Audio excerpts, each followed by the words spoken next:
The sports broadcasting major contains a lab that allows students to produce and direct a sports broadcast.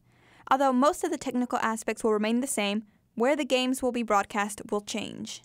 To go through the contract with the Big 12 and figure out what games we own, what rights we own to which games.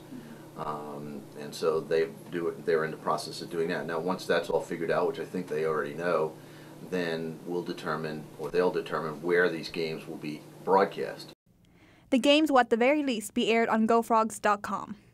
Other anticipated changes will be in the crowd size of the games. A bigger crowd means a more entertaining broadcast.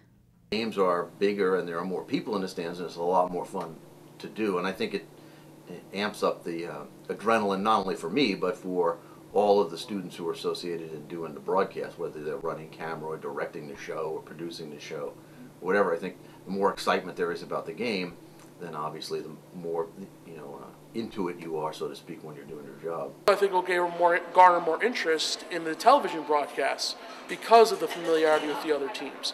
And plus the competition will be stiffer with other teams. Currently, the crowds of each of the games sometimes make it difficult to fill the broadcast. We also, audio is one of our biggest things as well. And so we get lots of crowd noise. You would hear the, roar of the crowd. Whereas some other games where we did it maybe against like Air Force or San Diego State, where the crowds maybe were a little less, it's harder to feed off that. You have to try to fill it with other stuff. It's a little more difficult. Playing in more competitive games will give the students in the broadcast more variety and make the games more exciting. Because we're rarely the underdog in the Mountain West, whereas in the Big 12 we'll be the underdog a lot. And so it'll be a lot more entertaining to see that. The rights of each games are being worked out, and where the games will be broadcast will be finalized before the next school year begins. Crystal Galvan, TCU News Now.